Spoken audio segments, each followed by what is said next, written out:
दशकों तक Coca Cola और पेप्सी ने इंडियन कोल्ड ड्रिंक मार्केट पर राज किया। उनके लोगो हर जगह थे, उनका टेस्ट सेलिब्रेशन और मॉडर्निटी का सिंबल था। लेकिन एक शांत क्रांति शुरू हुई, बोर्डरूम में नहीं बल्कि हमारे घरों में, जब हमें आम पन्ना का खट्टापन और जलजीरा का तीखापन याद आया। एक नई जनरेशन जो हेल्थ कॉन्शियस और अपनी जड़ों से जुड़ी थी, पूछने लगी, ये authentic taste ready to drink क्यों नहीं मिल सकते?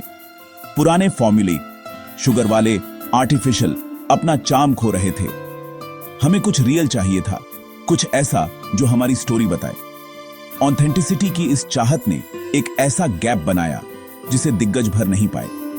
एंटरप्रेन्योर्स आए, सपने देखने वाले, जिन्होंने देखा कि बेवरेजेस का फ्यूचर खोई हुई रेसिपीज को रिवाइव करने और इंडियन फ्लेवर्स को सेलिब्रेट करने में है। उन्होंने माना कि एक ड्रिंक एक प्रोडक्ट से बढ़कर हो सकती है। यह एक मेमोरी, एक एक्सपीरियंस, घर का एक टुकड़ा हो सकती है।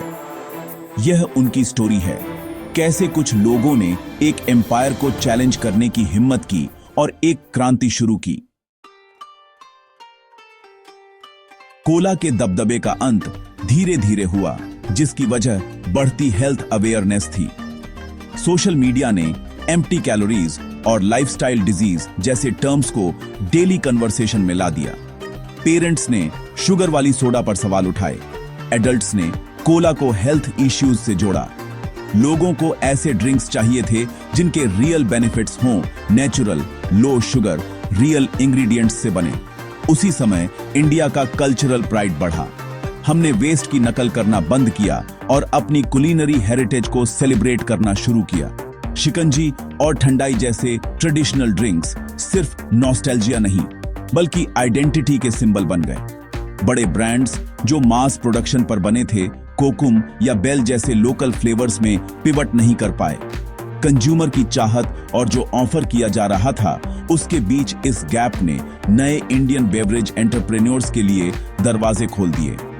मार्केट में चेंज की गुंजाइश थी और एक नई जनरेशन ने इस मौके को कैपिटलाइज्ड। पेपर बोट की स्टोरी मेमोरीज को बॉटल करने के बारे में है।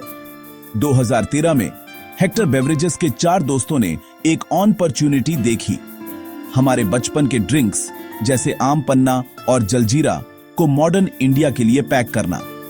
उनकी यूनिक पैकेजिंग और नॉस्टैल्जिक ब्रांडिंग ने लोगों के दिलों को छुआ, जिससे पेपर बोट तुरंत हिट हो गया। ब्रांड ने इंडियन फ्लेवर्स की एक लाइब्रेरी तक एक्सपैंड किया। आमरस से लेकर ठंडाई तक हर पाउच में ट्रेडिशन को क्यूरेट करते हुए। इन्वेस्टर्स ने ध्यान दिया, $50 मिलियन से ज्यादा इन्वेस्ट किए, जिससे रैपिड ग्रोथ और नेशन वाइड रीच को बढ़ावा मिला। पेपर बोट ने सिर्फ ड्रिंक्स नहीं बेचे, उन्होंने इमोशन बेचे, यह साबित करते हुए कि इंडियन ऑथेंटिसिटी के लिए पैसे देंगे। उनकी सक्सेस ने इंडस्ट्री को नॉस्टैल्जिया की पावर और एथनिक ड्रिंक्स की डिमांड को पहचानने पर मजबूर किया। पेपर बोट ने सिर्फ एक ब्रांड नहीं बल्कि एक पूरी नई कैटेगरी बनाई।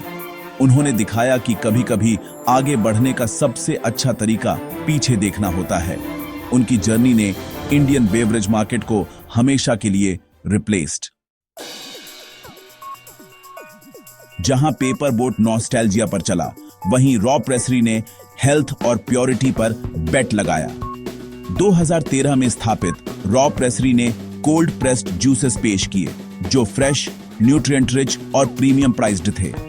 उनकी स्लीक बॉटल्स अर्बन एलिट्स के बीच एक स्टेटस सिंबल बन गई, लेकिन हाई प्राइस ने उनकी रीच को लिमिटेड कर दिया। स्केलिंग मुश्किल थी, कोल्ड चेन लॉजिस्टिक्स महंगे थे और मास मार्केट को लागत पचानी मुश्किल लगी। जैसे जैसे कंपटीशन बढ़ा, बिजनेस को बनाए रखना इम्पॉसिबल हो गया। 2021 में रॉ प्रेसरी को एक डिस्ट्रेस सेल में एक्वायर कर लिया गया, जो इंडिया की प्राइस सेंसिटिविटी के साथ इनोवेशन को बैलेंस करने के बारे में एक चेतावनी भरी कहानी है। सबक: सबसे प्योर प्रोडक्ट भी स्ट्रगल कर सकता है अगर वह अफोर्डेबल ना हो। इंडिया में वैल्यू उतनी ही मैटर करती है जितनी विजन। स्टार्टअप्स की अगली लहर ने अपने पूर्ववर्तियों से सीखा, ऑथेंटिसिटी अफोर्डेबल होनी चाहिए। पंजाब से लाहौरी ने लवे जीरा सोडा को बॉटल किया, जो सिर्फ 10 या 20 रुपए में रियल टेस्ट ऑफर करता था। छोटे शहरों और ग्रामीण इंडिया को टारगेट करके लाहौरी की पॉपुलैरिटी बढ़ गई, जिससे बड़ा इन्वेस्टमेंट मिला।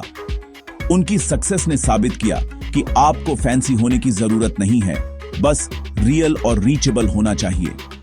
इस बीच रोस्टी ने ऑफिसेस में इनोवेशन किया। ब्लेंड प्रीमिक्स को स्मार्ट वेंडिंग मशीनों के जरिए फ्रेश ब्रूज से रिप्लेस्ड। अपने B2B सक्सेस पर बिल्डिंग करते हुए रोस्टी ने रेडी टू ड्रिंक टी और कॉफी में रिटेल के लिए एक्सपैंड किया, जो एक्सेसिबल प्राइसेस पर क्वालिटी ऑफर करता था। दोनों ब्रांड्स ने अपॉर्चुनिटी को समझा, कंज्यूमर्स को अनब्रांडेड से ब्रांडेड में अपग्रेड करना बिना बिग प्राइस जंप के। निम्बली, लोकल और स्केलेबल, ये चैलेंजर्स जमीन से नियमों को रीराइटिंग। नई बेवरेज स्टोरी सिर्फ बड़े शहरों में नहीं बल्कि छोटे शहरों में भी लिखी जा रही है। अफोर्डेबल ऑथेंटिसिटी नया मंत्र है। इंडिया का नॉन अल्कोहलिक बेवरेज मार्केट, जिस पर कभी कोक और पेप्सी का दबदबा था, rapidly changing. New age brands दिग्गजों के किले को तोड़ रहे हैं, खासकर अर्बन और हेल्थ कॉन्शियस सेगमेंट्स में। एथनिक ड्रिंक्स और जूसेस अब सबसे तेजी से बढ़ने वाली कैटेगरीज में से हैं। पेपर बोट और लाहौरी ने महत्वपूर्ण जगहें बनाई हैं, जिससे दिग्गजों को अपने लोकल फ्लेवर्स लॉन्च करने पर मजबूर होना पड़ा है। लाहौरी सिर्फ पेप्सी से शेयर नहीं ले रहा है, यह स्ट्रीट साइड ड्रिंकर्स को ब्रांडेड ऑप्शंस में चेंजिंग। अब लड़ाई टेस्ट, प्राइस, हेल्थ और इमोशनल कनेक्शन के बारे में है। मार्केट फ्रैगमेंट हो रहा है, वफादारी उन ब्रांड्स की ओर बढ़ रही है जो रियल इंडियन वैल्यूज को रिफ्लेक्ट। भविष्य दिग्गजों, रीजनल स्टार्स और फुर्तीले स्टार्टअप्स का एक मोज़ेक होगा, सभी इंडिया की प्यास के लिए फाइटिंग। असली सीक्रेट कोई फॉर्मूला नहीं है, यह इंडियन पैलेट और उसकी इमोशंस को समझना है। इंडिया की डाइवर्सिटी का मतलब है कि टेस्ट बहुत अलग अलग होते हैं, लेकिन बड़े ब्रांड्स ने लंबे समय तक वन साइज फिट ओनल अप्रोच ऑफर किया। पेपर बोट और लाहौरी जैसे नए ब्रांड्स ने ऐसे फ्लेवर्स चुने जो हमारी मेमोरीज में वोवन, जैसे आम पन्ना और जीरा सोडा। इन्हें बॉटल करके उन्होंने तुरंत इमोशनल कनेक्शन बनाए, कल्चर और आइडेंटिटी को वैलिडेट करते हुए। यह सिर्फ फ्लेवर के बारे में नहीं है, बल्कि पूरे सेंसरी एक्सपीरियंस के बारे में है। Spice, Tang, texture. Indian drinks complex होते हैं, मीठे, नमकीन, तीखे, सावर, सब एक साथ। इन ब्रांड्स ने मसाला और मेमोरी के बैलेंस को परफेक्ट किया, जिससे प्रोडक्ट्स घर के बने जैसे लगते थे। सबसे पावरफुल कनेक्शन इमोशनल है।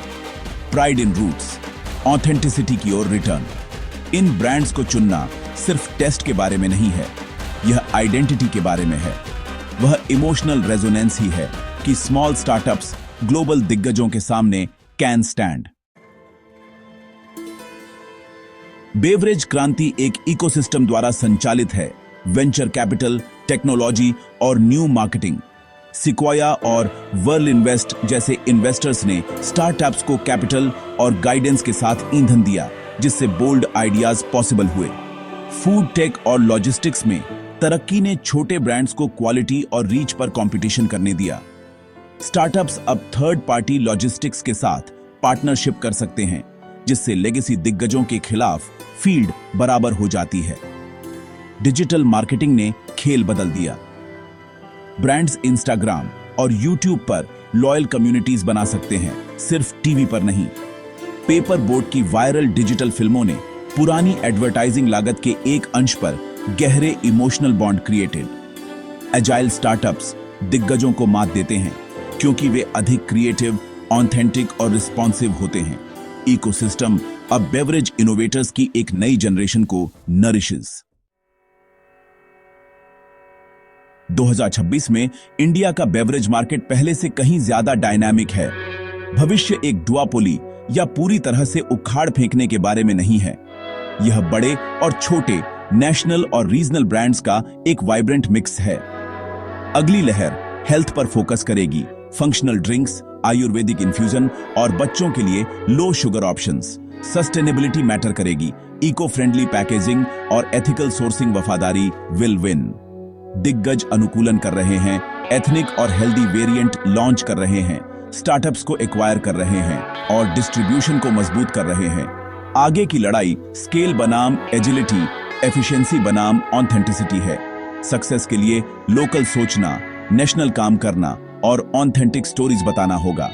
जीतने के लिए ब्रांड्स को सिर्फ एक प्रोडक्ट नहीं बल्कि एक एक्सपीरियंस और इमोशन बेचना होगा।